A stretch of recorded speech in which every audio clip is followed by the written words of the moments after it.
अकबर द्वारा चित्तौड़गढ़ नरसंहार के 4 वर्ष के पश्चात महाराणा उदय सिंह की मृत्यु हो गई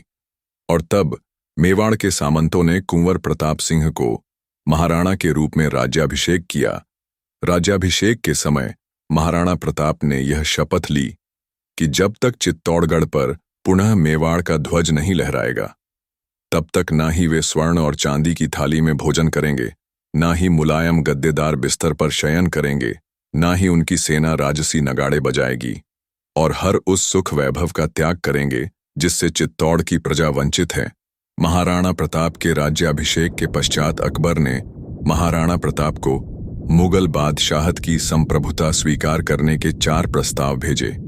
प्रथम जलाल खान द्वारा, द्वितीय राजा मान सिंह द्वारा, तृतीय राजा भगवान दास द्वारा, चतुर्थ राजा टोडरमल द्वारा, जिसमें से जलाल खान से तो महाराणा ने भेंट ही नहीं की। राजा मान सिंह से महाराणा ने भेंट का समय अवश्य निश्चित किया, परंतु वे स्वयं नहीं गए, अपितु उनके स्थान पर कुंवर अमर सिंह और सेनापति भीम सिंह ने राजा मान सिंह का स्वागत किया और कारण यह बताया गया कि महाराणा के पेट में पीड़ा है, जिससे क्रोधित हो।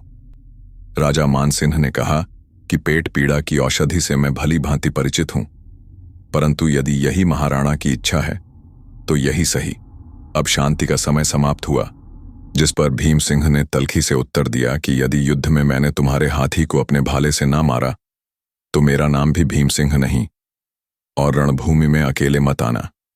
अपने फूफा अकबर को भी साथ लाना। वार्ता के पश्चात महाराणा ने राजा मान सिंह ने जिन बर्तनों में भोजन किया था उन्हें उदयपुर झील में डलवा दिया और जिस आसन पर राजा मान सिंह विराजमान हुए थे उसे गंगा जल से पवित्र करवाया। महाराणा और राजा मान सिंह की पुनः भेंट हुई, जिसमें उन्होंने मान सिंह को स्पष्ट कर दिया कि ना वह अकबर की चाकरी करेंगे, न वे उसे चौथ देंगे और ना वो मुगलों को अपनी छोकरी देंगे। राजा मान सिंह के विफल प्रयास के पश्चात जब राजा भगवान दास महाराणा से मिले तो उनके समक्ष भी महाराणा ने यही 3 शर्तें रखीं और उन्हें भी खाली हाथ वापस लौटना पड़ा। एवं उनके पश्चात राजा टोडरमल को भी केवल निराशा ही हाथ लगी, क्योंकि चित्तौड़गढ़ के नरसंहार के पश्चात जहां अकबर यह समझ रहा था कि मेवाड़ अकबर के भय से थर्रा गया होगा, वहीं मेवाड़ के सामंतों ने महाराणा प्रताप के रूप में ऐसे सिंह का राज्याभिषेक किया था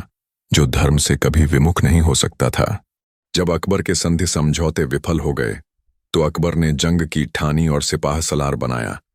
राजा मान सिंह और आसफ खां को जब महाराणा को अकबर की फौज की कूच का पता चला तो उन्होंने युद्ध परिषद की बैठक बुलाई, जिसमें महाराणा तो उनसे त्वरित युद्ध करना चाहते थे, परंतु अंततः यह निर्णय लिया गया कि मुगल फौज की पहाड़ियों में आने की प्रतीक्षा की जाएगी और तब युद्ध होगा, और यदि मुगल फौज के संख्या बल के कारण यदि पर्वत में पलायन भी करना पड़ा तो वह संभावना जीवित रहेगी। और भील योद्धा पर्वतों में युद्ध करने के अभ्यस्त है, वे महाराणा प्रताप के नेतृत्व में पहाड़ियों से निकलकर मुगल फौज पर अकस्मात आक्रमण करेंगे। और फिर वह दिवस आया, 18 जून 1576, जब हल्दी घाटी में महाराणा प्रताप की मेवाड़ की सेना और अकबर की फौज के मध्य भीषण संग्राम हुआ। आरंभ में ही मेवाड़ की सेना ने मुगलिया फौज की व्यूह रचना तोड़ दी। मेवाड़ के दाएं एवं बाएं दस्तों ने मुगल फौज के दाएं और बाएं दस्तों पर प्रचंड आक्रमण कर उन्हें खदेड़ भगाया। वहीं केंद्र में स्थित महाराणा प्रताप काजी खान के भुजा पर अपनी खड्ग से ऐसा प्रचंड प्रहार किया कि काजी खान यह कहते हुए कि पलायन करना भी पैगंबर की सुन्नत है, जंगे मैदान से भाग खड़ा हुआ और कायरों की भांति युद्ध भूमि से भागता हुआ सलीम चिश्ती का बेटा शेख मंसूर कूल्हे में महाराणा के बाण का निशाना बना, जिसके पश्चात महाराणा का सामना हुआ मुगलों के गौरव कहे जाने वाले सैयदों से, परंतु वह भी महाराणा के आगे टिक न सके। सैयदों के पश्चात आसफ खां और आसफ खां के पश्चात जगन्नाथ कुशवाहा सब युद्ध भूमि छोड़कर भाग खड़े हुए।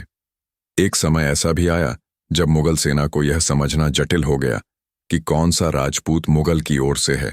और कौन मेवाड़ की ओर से युद्ध कर रहा है।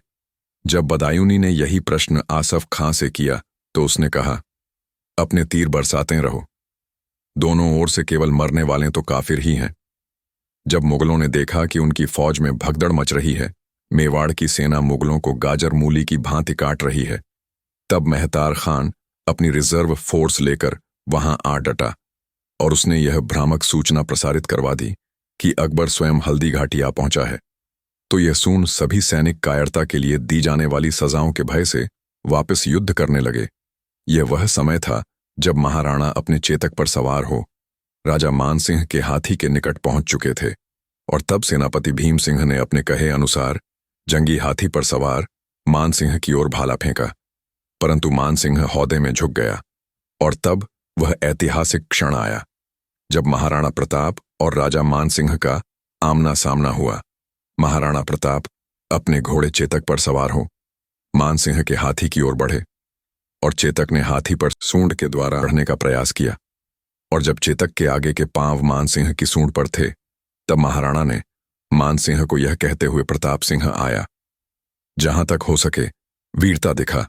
अपना भाला उठाया और मानसिंह के वक्ष की ओर निशाना लगाते हुए प्रचंड प्रहार किया। परंतु मानसिंह पुनः हौदा में दुबक गया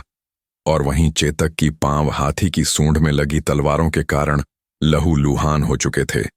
जिसके कारण महाराणा प्रताप को राजा मानसिंह के हाथी के समक्ष से हटना पड़ा। और भीम सिंह, जिन्होंने मानसिंह को चुनौती देने का प्रयास किया था, वह भी अत्यंत वीरतापूर्ण युद्ध करते हुए वीर गति प्राप्त कर चुके थे। तब महाराणा ने केंद्रीय दस्तों को भेदने के लिए हाथियों का उपयोग किया। महाराणा ने लूना हाथी को मुगलिया हाथी गजमुक्त से सामना करने के लिए उतारा। दोनों ने युद्ध भूमि में भयंकर त्राही त्राही मचाई, परंतु मुगलों ने अपनी बंदूकों से लूना के महावत को निशाना बनाकर मौत के घाट उतार दिया। फिर महाराणा ने रामप्रसाद नामक हाथी को रण में उतारा, जिसके सामने मुगलों ने रणमंदार और गजराज नामक 2 हाथियों को उतारा। और जब रामप्रसाद रणमंदार पर बल प्रयोग कर रहा था, तभी अकबर के सैनिकों ने उसके महावत को तीर का निशाना बना लिया, परंतु वह महावत के मृत्यु के पश्चात भी मुगलों को रौंदता रहा और अंततः मुगल फौजदार हुसैन खान ने उसे बंदी बनाकर अकबर के समक्ष पेश किया, परंतु उसने स्वामी भक्ति में अन्न जल का त्याग कर मृत्यु स्वीकार करी। जहां एक ओर महाराणा के हाथियों की वीरगति हुई थी, महतार खान के रिजर्व दस्तों के कारण मेवाड़ की सेना को भारी क्षति पहुंची थी, क्योंकि महाराणा की सेना में कोई रिजर्व दस्ते नहीं थे। सेनापति रामशाह तंवर, जयमल राठौड़ के पुत्र रामदास राठौड़ व चरण केशव भी वीरगति को प्राप्त हो चुके थे। राजपूत का रक्त इतना अधिक बह चुका था कि हल्दी घाटी के निकट रक्त ताल बह रहा था। महाराणा स्वयं घायल हो चुके थे, चेतक के पांव भी चोटिल थे। और तब महाराणा के सेनापति झाला मानसिंह और हाकिम खां सूर ने महाराणा को युद्ध भूमि से जीवित निकालने का निर्णय किया और झाला मानसिंह ने महाराणा का राजछत्र धारण कर युद्ध में महाराणा की भांति मुगल सेना से युद्ध करने लगे। मेवाड़ की राजछत्र देख मुगल सैनिक उन्हें ही महाराणा प्रताप समझ बैठे और मुगलों से युद्ध करते हुए झाला मान सिंह ने अभूतपूर्व पराक्रम का परिचय देते हुए अपने प्राणों की आहुति दी, परंतु महाराणा को युद्ध भूमि से निकालकर मेवाड़ के स्वतंत्रता के संघर्ष को जीवित रखा। युद्ध के पश्चात चेतक की मृत्यु हो गई और कुछ ख्यातों के अनुसार महाराणा के भाई शक्ति सिंह, जो अकबर के दरबार में चले गए थे, उनका महाराणा से पुनः मिलन हुआ। कुछ समय पश्चात राजा मान सिंह ने गोगुंदा क्षेत्र की पहाड़ियों में महाराणा को बंदी बनाने के उद्देश्य से सेना भी भेजी, परंतु वह सेना पर्वतों में बंधक बन गई, जिसे भूख और प्यास के कारण प्राण त्यागने पड़े। इस युद्ध में मुगल फौज को क्षणिक विजय तो मिली, परंतु ना ही वे महाराणा प्रताप को बंदी बना सके, ना ही मेवाड़ को अपने अधीन कर सके।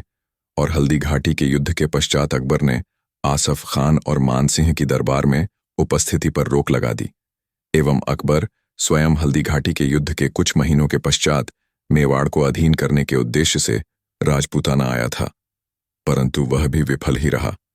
एवं मेवाड़ का स्वाभिमानी ध्वज सदैव स्वतंत्रता से लहराता रहा।